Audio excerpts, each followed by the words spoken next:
গতকালকে আনুমানিক রাত ৩টার সময় আমার একটা স্টুডেন্ট, সে আমার গত ব্যাচে ছিল, একটা কোয়েশ্চেন করতেছিল এইভাবে যে সে আসলে বাঁচতে চায় না, মরে যেতে চায় কোনো একটা কারণে। কারণটা কি? সে বিশ্ববিদ্যালয়ে চান্স পায় নাই, কোনো বিশ্ববিদ্যালয়ে তার চান্স হয় নাই, তার সেকেন্ড টাইমার ছিল এটা, লাস্ট অ্যাটেম্প্ট। সে কোথাও চান্স পায় নাই, বাসা থেকে, মিডল ক্লাস ফ্যামিলি, বাসা থেকে প্রচুর টাকা পয়সা নিয়ে আসছে, মেসে থাকতো। তো বাসা থেকে নিঃসন্দেহে টাকা দিতে অবশ্যই কষ্ট হওয়ারই কথা। তো এত টাকা পয়সা নিয়ে এসে সে কিন্তু আবার উদ্বাসেও ভর্তি হয়েছিল। উদ্বাসে তো মাসাল্লাহ জানো তোমরা, 25-30 হাজার টাকা লাগে ভর্তি হইতে। ওদের এখানে ভর্তিও হয়েছে, সব কিছু করে টোরে, মানে চান্সটা হয় নাই। তো এখন সে প্রচণ্ড প্রেশারে পড়ে গেছে, ফ্যামিলির মানুষজনও তাকে আসলে ওইভাবে সাপোর্ট করতেছে না। তো এই যে ইনিশিয়াল ফেজটা, সে এই প্রেশারটা নিতে পারতেছে না, সেজন্য সে চাচ্ছে যে মানে সুইসাইড করে নিতে, এরকম একটা অবস্থা। তো তাকে আমি অনেক কিছু বুঝাইলাম, অনেক কিছু বললাম এজ এ টিচার। সো আমি এই মুহূর্তে হঠাৎ করে চিন্তা করলাম যে এই ব্যাপারটা অনেকের সাথেই ঘটতে পারে, তোমাদের যাদের চান্স হয় নাই। সো আমি একটু সামগ্রিকভাবে তোমাদেরকে দু একটা কথা, তাকে যেভাবে বলছি তোমাদেরকে একটু বলার চেষ্টা করি। এইটা ভাবাটা উচিত না যে বিশ্ববিদ্যালয়ে চান্স পাইছি মানে সাকসেস হয়ে গেছি, লাইফের আর কোনো টেনশন নাই, লাইফ একদম সেট হয়ে গেছে। ব্যাপারটা এমন কখনোই না, বরং এটা হচ্ছে একটা ধাপ। এই ধাপের পরে তুমি কই যাবা এটা নির্ভর করতেছে তোমার নিজের উপরে। কখনোই এমনটা হয় না যে, আমরা যারা চান্স পাই না তাদের মাথায় এটা অবশ্যই কাজ করে যে বিশ্ববিদ্যালয় মনে হয় চান্স পাওয়ার পর থেকেই মনে হয় লাইফ একদম চিল, লাইফে আর কোনো প্যারা নাই, লাইফ সেট হয়ে গেছে, লাইফে আর কোনো ধরনের জটিলতা নাই। বাট তোমরা জানো কি না জানি না, পাবলিক বিশ্ববিদ্যালয়ের স্টুডেন্টরাই কিন্তু বেশিরভাগ সুইসাইড করে। হ্যাঁ, অনেক ধরনের ডিপ্রেশন থাকে, মেডিকেলের অনেক মানুষজন সুইসাইড করে। কেন? তারা তো তোমার হিসাব মতো তো তারা তো সাকসেসফুল মানুষজন, তো তারা কেন সুইসাইড করবে?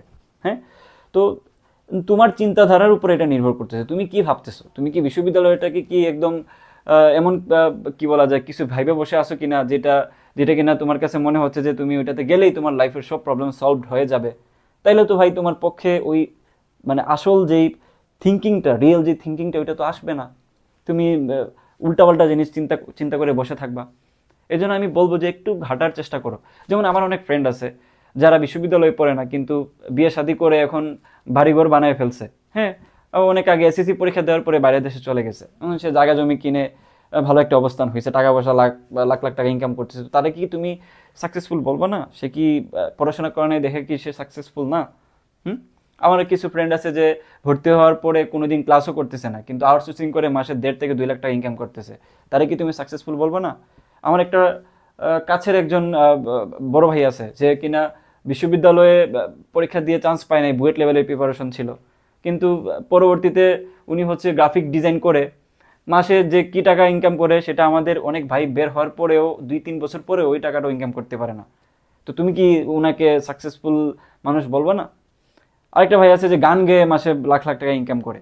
হ্যাঁ, ট্যালেন্ট এক একজনের এক এক জায়গায় আছে, তাই না? শুধুমাত্র পড়াশোনা একটা মানে সাকসেসের জায়গা, এখানে ভর্তি হওয়ার পরেই তুমি একদম সব কিছু ওকে হয়ে যাবে, লাইফে আর কোনো প্যারা থাকবে না, লাইফে আর কোনো প্রবলেম থাকবে না।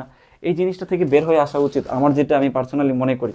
হ্যাঁ, তুমি একটু, যারা অলরেডি চান্স পাইছে ভাইরা, তাদের সাথে কথা বললে বুঝতে পারবা। সো তুমি একটু চেষ্টা করো যে যেই ভাইরা চান্স পাইছে তোমার পরিচিত, তাদের সাথে কথা বলতে, এবং তোমার যেই এক্সপেকটেশন এবং তুমি যেটাকে অনেক বড় কিছু ভাবতেছো, এবং এটাকে লাইফের একমাত্র সাকসেসের জায়গা ভাবতেছো, এটাকে আদৌ তুমি ঠিক করতেছো কিনা, চিন্তাধারা ঠিক আছে কিনা, এটার জন্য তুমি একটু বড় ভাইদের সাথে কথা বলতে পারো, এবং যারা বের হয়ে গেছেন তাদের সাথে কথা বলতে পারো।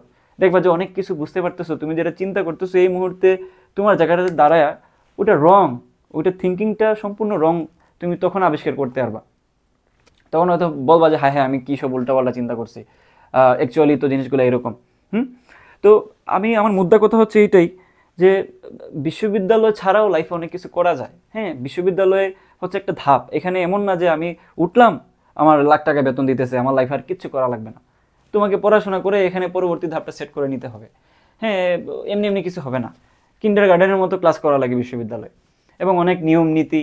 হ্যাঁ, একটা একটা একটা প্রসেসের মধ্যে দিয়ে যাইতে হয়, 4 বছরে একটা অমানবিক এবং অমানসিক পরিশ্রম করার মধ্যে দিয়ে হচ্ছে তোমাকে তোমার সার্টিফিকেট নিয়ে বের হতে হয়, দেন স্কিল অর্জন করে নতুন আবার জব মার্কেটে যায় তোমাকে কম্পিট করতে হয়। তো কোনো জায়গায় তো তুমি ছাড় পাইতেছো না, তাই না? তো তুমি এখন কেন সামান্য একটা ব্যাপার নিয়ে সুইসাইড করার চিন্তা করতেছো?